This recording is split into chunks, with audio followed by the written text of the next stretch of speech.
so many people I've met along this journey have been like, being a beauty queen is so easy. You just have to stand there and look pretty. So what would you tell those people? I would tell them, you don't know anything that you're talking about, because being a beauty queen is actually really, really hard. The amount, like, these girls have such a strong mental, like, a mindset. They're really strong. Like, the amount of, the amount of negativity that's thrown at them on a daily basis is amazing, and the way that they can still keep smiling and still keep a positive attitude, because that's what you have to do, I guess, as a beauty queen. You have to always smile and always stay positive, because you are a role model to everyone, and especially young girls, so you don't want to be a negative person. But also, like, being a beauty queen is almost like a job, and you should be happy doing your job, right? And we have a really tight schedule. Like, we run around a lot to one conference, to another conference, to an interview here, an interview there, and photo shoots and everything. And it sounds easy, but it's actually very, very tiring. And don't forget about the heels. We have to do all this running around. What is the tallest heels that you've ever had to walk in? 17 centimeters. 17 centimeters. What is that? Yeah. Actually, some Catriona users wear 20 centimeter heels. What? Yeah, and one of our old winners wore 20 centimeters heels, and she's like 186 centimeters. Give the girl an award. Yeah, how so do you walk in 20 centimeter heels? Yeah, it's insane. Like, that's like walking on stilts. Yeah, your feet are like literally way off the ground. You're like twisting your ankle. Oh. Anyway.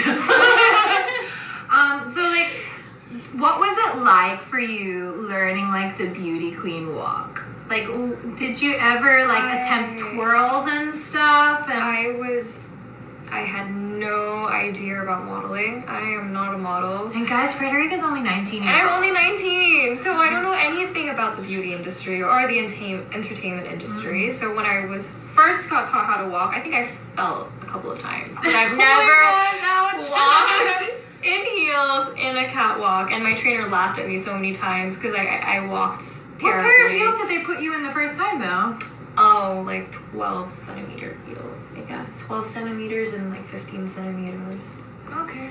Yeah, so they asked me to walk, and yeah, they made fun of me at the start because I wasn't as grateful as I thought I was. Because when we see these girls walking in Miss Universe or in any other competition, we look at them and like, that's so easy, that's so effortless. They make it look effortless. It's actually so hard. And when I first got taught how to do a twirl, or like, you know, like a full turn, I was just like, oh my god, I feel like I'm gonna actually like break an ankle because I might fall. Like, I had so much difficulty trying to get balance. Did you do any like dancing? Down to you. Oh, thank you. Did you do any dancing growing up, or just sports? Because I know you were telling us you used to play rugby. Yeah, I used to play rugby. Like, she can tackle someone. I used to play rugby, but I was never graceful enough to do dancing. Oh, I have to say. Hello. Hello. Phone friend. Oh. I did ballet when I was like a baby. Oh, okay. Does that count? Sure, why not? But I mean, like, even me, I never did dance. Well, I did hip hop dancing when I was like 8 years old until I was around like 13, 14, 15. But I never considered myself graceful. So even me, like, learning to do twirls and stuff is all about balance. And I didn't really have that at the start. It's okay. Girl, you are Putri Indonesia. So, what are you looking most forward to this year in the preparation stage? Or like, is there a charity you're looking forward to work with? Or like, is it the training? Is it the meeting the girls? Like, maybe you'll meet some of your fellow contestants. I guess it's everything, but I'm really looking forward to, first of all, spreading my advocacy, because as Putri Indonesia, we get to choose which advocacy we want to raise. And one of my advocacies is raising awareness of birth certificates and education in Indonesia. Which is similar to you, because you're really focused on education.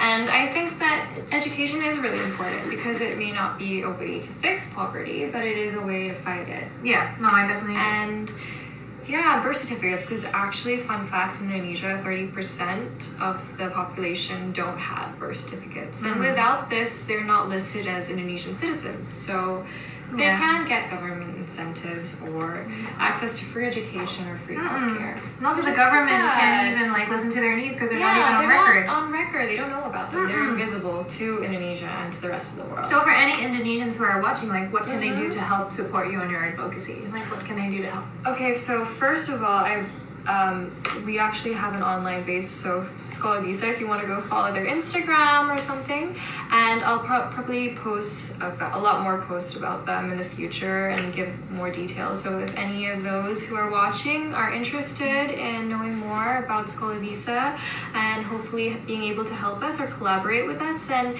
you're more than welcome to, and we would love all the support that we can get. Awesome, I love that. I'm going to start taking off my makeup just because it's been a long day, but while I'm doing this, you know, there are so many young girls and boys that look up to Miss Universe or look up to beauty queens and think that it is all about external beauty and stuff. So I'm going to pitch in as you're talking too, but like what would you tell them to that, you know, if they say, oh, I have to be beautiful, like I have to look like a certain way to be able to reach my dreams, like what would you tell them? I would tell them that beauty doesn't come in one type. Like there's no type of like, okay, to be beautiful, considered as beautiful, you have to look like this. Everyone has an own definition of what beauty is. What I find beautiful, the other person might not find beautiful. Like including me and you, we might have different tastes in what we think is beauty. And that goes with culture and upbringing and everything. But also that beauty does fade. So I think to have real beauty, to have true beauty, you have to be beautiful from your heart as well, because that's what people are going to remember you by. It's true. I mean, like even in the arena of beauty pageants, like so many people like to say that, oh, it's because they're beautiful that they made it, but when I look back on my experience in a beauty pageant, I'm sure if you look back at your experience in Putri, it's not the most beautiful girls that stand out in your memory. It's the girls that were kind, it's the girls that were there for you, great attitude, great humor, or you know, they shared a special moment with you. That's what you remember, right? Yeah, exactly. And you know, beauty perceptions are so different, and well, that's what I love about Miss Universe is that we're all from different cultures, we're all from different nations, and we all show different types of beauty. Yeah, so exactly. Asian, Latin, Western, everything. And we're all together on one stage, and I think it's such an amazing way to show the versatility of a woman's beauty, and also that we're more than our external, because when we speak, we talk about different things, we're passionate about different things, we have different things to pioneer, so that's why it's so exciting that you're on this journey. I know, I'm so excited, and I'm extremely blessed to be involved in Miss Universe later on this year. Yes, if you could choose where you wanted it to be held, where would you choose? Like a top 3? Oh my god, I can't pick a top 3, but definitely somewhere in Asia, hopefully, because first of all, I don't have to carry that much luggage. And Practical. Probably pick out a lot cuter outfits when I'm not freezing cold. That's true. That's very true. When I found out I was in Thailand, I was so relieved Happy. because I was like, yes, same climate. Also because from the perspective of like your makeup and your hair, so of course we know how our hair reacts and our skin reacts to this climate, because Indonesia and Philippines are very similar weather-wise, and of course Thailand is also similar. So the humidity and everything, I know what my hair is going to do. Whereas if you go somewhere completely different, you don't know if your hair's or your skin, it might break out or it might not. But like exactly. So that's another thing. Which kudos to the women who travel 2 days or halfway across the world to compete, because not only do they have that huge leg and then they arrive and then they compete straight away, but also they're jet lagged. So like it's amazing how they're able to perform at their best and still have all those external factors and still bring their A game. It's amazing. Who would you love, or this is a hard question, but just maybe you have something on your mind. If you could choose a country to be your roommate. Oh my god, who?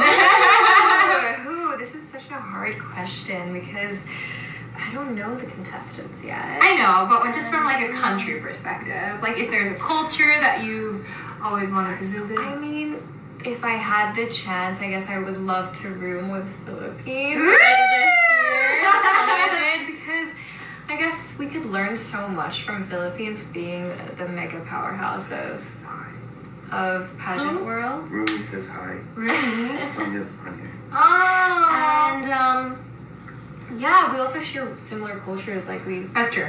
recently just stated. So I guess we would get along pretty well, maybe having the similar cultures and mannerisms.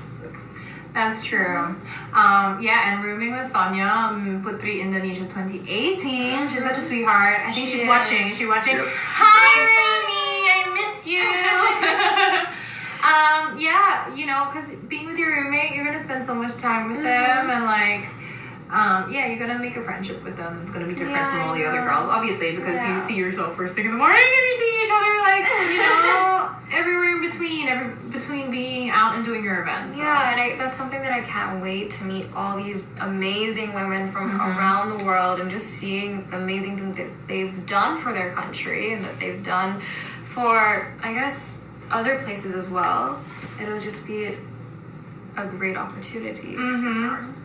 I'm so excited. And you know what's the funniest thing too is like when you go to Miss Universe, you're not given the key card and being told who your roommate is. You literally walk into the room. And then you're like, oh, hi! Sonia wasn't even there. It was just her luggage, and it had Miss Indonesia all over it. So I was like, I'm with Miss Indonesia. But she wasn't even there, so I was just sitting in the room waiting just for her. waiting. Yeah, it was so funny. So like, that's gonna be so fun for you. I'm so curious who it's gonna be. Of course, it's so far away, but you know, it's one of the funnest parts. What else can I add? So for all those who may not have visited Indonesia yet, who are watching, I know everyone thinks of Bali when they think of Indonesia, but what would you like to share to them to either see or do or eat here in Indonesia that people might not necessarily know, or like, because everyone thinks Bali, beaches, surfing. So what place in Indonesia or what Okay. would you recommend for people to discover or do? So I know that's a common theory when people actually, I find it so funny when I talk to people and when I'm like, when they ask me where are you from, I'm like, Indonesia. They'll be like, huh? I'll be like, okay, Bali. And they'll be like, okay, I know. I find that hilarious, but actually what the government's done is that they've created 10 new destinations that are similar to Bali. So 10 Bali Baru to all the Indonesians watching. And one of them is actually Borobudur for all those who've actually been there. It's a beautiful place. It's one of the temples that were built. Oh, the it's a Hindu temple. temples. Okay. I think you should definitely go when you come to Indonesia next Yeah, time, or if we would have love to. time. It's actually located in Java, so it's not that long. It's probably gonna be a short flight there. Okay, it's a fun. Okay. And the Javanese culture is actually very interesting because maybe many of you have experienced the Balinese culture, but the Javanese culture is a whole new experience, I guess, from the people, the way they talk. We have different dialects. We have different taste in food. And yeah, it's very interesting. And I think that everyone who comes to Indonesia should not just go to one place, but we should really travel around because Indonesia is blessed to have so many different tribes and cultures. Like in They're any so country. diverse. Yeah, like there's so many facets, there's so many things to see, not just one side, not just beaches, but also the culture and the different tribes, or even to learn about their history. So much to do and see. Now I want to talk about a little bit about beauty.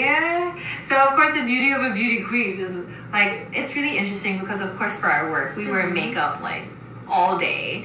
So what is your favorite way to pamper yourself? Probably go to a dermatologist. Yes, I But yeah, I guess similar to what you were saying before, I always like to have a good masker, I guess, when I have time. Sheet A mask. A sheet People- mask. Sheet mask. Get freaky on a plane and look weird and wear like look like Halloween. Black mask that you like rip Also off, peel like off?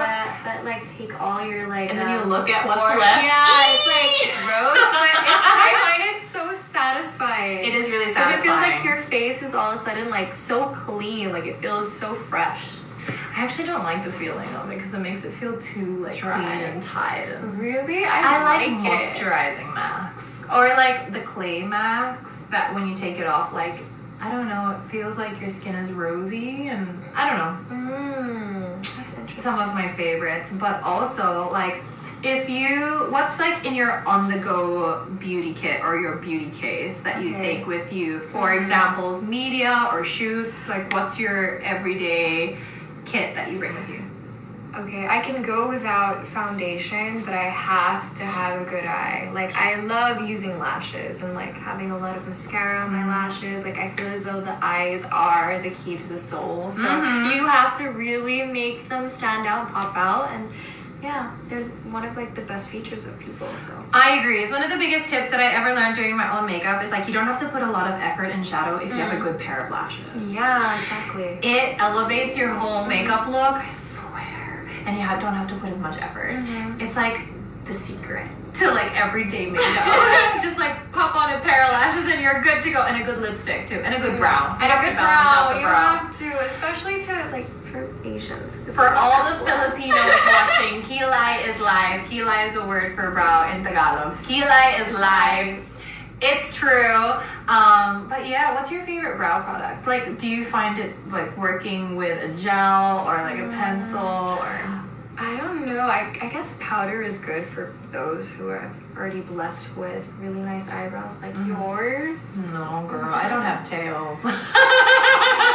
Easy, but like for someone like on the Asian side, like me, sometimes I don't really have that many brow hairs, so I have to like fill them in. I guess a good pencil would do, like one of those. Yeah, I like pencils also. Yeah. But that's just a preference.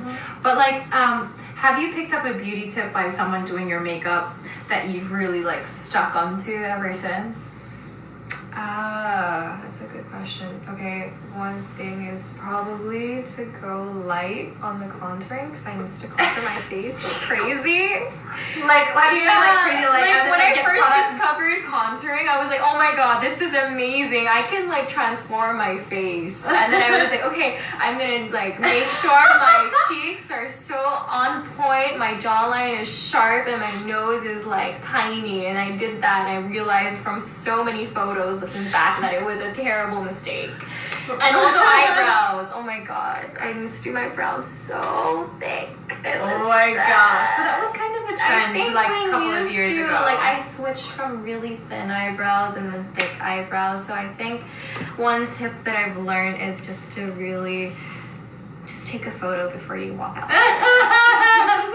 And really look into detail. Okay. Donna Joan Reyes is asking, what do you guys do first when you wake up in the morning? What do we do first when we wake up in the morning? I try not to look at my phone, but I do. Yeah. Try and read my devotionals in the morning, but usually I turn on music and start getting ready for the day because I need to drag myself out of bed. Drink a glass of water. Try relaxing for a bit. I know, facial routine probably. Have a shower, walk out the door. I have to get myself out of bed as soon as my alarm goes off because I will snooze until like... For me, I love staying in bed as long as I can. I always put my alarm on. Like if I have to wake up at 7, I'll put my alarm on at like 6:30, so I have like 30 minutes in bed before I have to wake up. Because I just can't get up. How long is your snooze? Do you have snooze? Do you ever use it? I always snooze. How many minutes is it? Oh my god, like 8 minutes. Mine is 10, and it's dangerous. 10 minutes allows you to go straight back into a deep sleep. If you snooze it, like sneeze. If you snooze it again, it'll like keep going. There have been times where I've accidentally turned off the alarm instead of snoozing, and I've gotten the fright of my life because I'm very punctual and I stress when I'm late. And there have been times when I accidentally cancel and I wake up and I'm like, what time is it? No, it's really happened. Are there any other questions for us? Oh, do you miss Sonia already? I miss Sonia. Sonia, I miss you. But of course, I know that you're going to have an amazing time and whatever opportunities open up to you. You're going after your master's. It's so exciting. I think of you as my baby sister, even though you're older. I don't know John why. Ling is asking, morning person, night owl? Are you a morning person or a night owl? I'm a night owl too, but I love being a morning person. Like, there's something so satisfying about waking up at like 5 a.m. and doing so much and being like, oh, it's 9 a.m. I know, but like, I look at those people and I'm always like, how do they do it? You know, those people that wake up at like 5 in the morning and before they go to work, they have like a 10K run or a 5K run, and then after they make themselves like a healthy smoothie and they're out the door looking amazing. It's just like, wow, you're like Superman or Superwoman. I know. That's goals. I really want to be a morning person. I want to like somehow work out a routine for myself where I wake up at like 5 or 6 a.m. Jet lag helps to get there in the beginning, and then after that I just start staying up late, and then it goes back. I also really love sleep as well, so I guess it's always nice to snooze in when you don't have any jobs to do in the morning. Exactly. What countries are you going to visit next? What countries am I going to visit next? I'm obviously going to go back to the Philippines.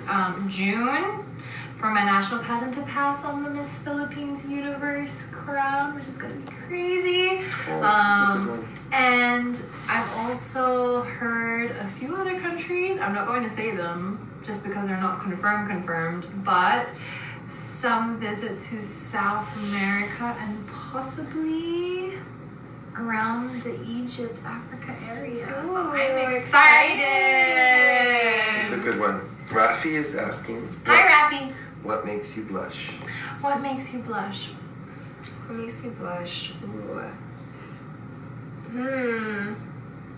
I love receiving like unique, personalized compliments. Cause like, I'm sure you hear it too. Like, oh, you're so beautiful. But if like someone goes up to you and says something really particular, like, there's something so expressive about your eyes when you're smiling or something. I'm just like, I know, that's so sweet, but I don't know why. I'm also really like a sucker for like those jokes, like, you know, like those sweet talking jokes. Like, they're really lame and they're just like so generic and basic. They always make me blush. Like, they work. Example. Oh my god, I can't think of one. But like those really like, what do they call like those pickup lines? Like those like lame pickup lines like guys use. Like, I don't know why. It makes me not because like I fall for them, but just because I find them hilarious and they kind of make me blush. Oh, there you go. Now you guys know, like when you see Frederika, drop her a pickup line. I find them so hilarious. But I also find them like, oh, thank you. It's so funny. Dark chocolate, milk chocolate. Dark chocolate or milk chocolate? I'm dark chocolate all the way. Really? I love dark chocolate. I It love can milk be like so close to bitter, and I love it. No, I love milk chocolate. Do you like white chocolate? I do, but I prefer milk chocolate. It's just like the right in between. I love dark chocolate for sure. We've got viewers from Vietnam, Mexico, Myanmar. Say hi to all them. Hi! Hi everyone from Vietnam, from Mexico, Myanmar. from everyone who's tuning in. Thank you so much for spending some time with us. I know this is very chill. We just wanted to like spend a little bit of time with you guys. I'm actually already in pajamas. Frederika's in tights. And, you know, we just wanted to, spend some time together and also, like, share a bit about Frederika and so you guys can follow along on her journey. And, of course, all the other contestants that are going to compete in Miss Universe for 2019. I know Miss Brazil just got crowned, which is super exciting. And, how do you feel, like, seeing all these girls, like, starting to get crowns and you I'm can see, actually like... so excited to meet them. Because I'm like, they all seem very beautiful and they all seem like they're very intelligent and amazing women. So yeah, I can't wait to see them soon in Miss Universe. And it's crazy to think that I'm actually going to be going to Miss Universe this I know, year. because it's so few days fresh. It's so surreal. Usually, contestants would bring a gift. Like, everyone brought gifts to Miss Universe to give fellow contestants. So, if you were to give a gift, what do you think you would bring? Oh, that's a good question because there's so many cultures in Indonesia, so I don't know what to bring that could represent the whole of Indonesia. But I would definitely want to bring some food back to them because the food here is pretty bomb. What food do you think you would bring? That's practical to bring in luggage. Yeah, that's practical. Probably some like spices or something so that they can use on like dishes, all dishes, so that gives that like Indonesian flavoring to any meal that they cook. Cool. One final question. What would your theme song be? Final question, what would your theme song be? Ooh, that's actually a really good question. Do you have a theme song? Yeah, I like the song This Is Me ever since from The Greatest Showman. It was literally my anthem as I was preparing for my nationals. Also because like I just love the message of it. It's so universal. It's like this is who I am, you know, I'm not perfect, you might put me down, but this is who I am, and I'm gonna stand for it, and I'm going to bring it to the world no matter what, and I'm gonna like carry myself through. And that for me like really resonated with me going for nationals, because I had so many people telling me that I couldn't, that I won't make it, that, you know, I'll end up with a different crown, and I really wanted Universe. And then of course going on to represent Philippines in Miss Universe, I still carried it through because it is an anthem about self-empowerment and believing in yourself. So this is me, Greatest Showman. Okay. Anthem. For me, that's quite a hard question because I'm so indecisive. Especially when people give me questions, like all of a sudden I'm just like, okay, I can't choose. It's like, oh. But it would have to be a song that's, I guess, empowering as well, empowering to women, and it's upbeat. Do you know the song by Christina Aguilera and Demi Lovato? How does it go? I'll have to get you to listen to it. But thank you so much, guys, for tuning in. I love spending time with you. Thank you so much for giving me this opportunity to speak to people from across the world, I guess, who are watching today. Yes, please continue to support all of the other girls as they get ready for Miss Universe. They have a part of the sisterhood now, and of course, they so appreciate your love. So you can follow along on Frederika's social media. Do you want to drop your channels? Yeah, so it's at Frederika Cull, and Frederika with a K, so Frederika. And of course, you can follow along on my journey as the new, not as new Miss Universe, as Miss Universe 2018. On of course social media of Miss Universe. So that's at Miss Universe on Twitter and Instagram and Facebook, and also my personal at Catriona_Gray. I love you guys so much. Mahal kita, and as you say in Indonesian, Aku cinta kamu. Terima kasih. Terima kasih.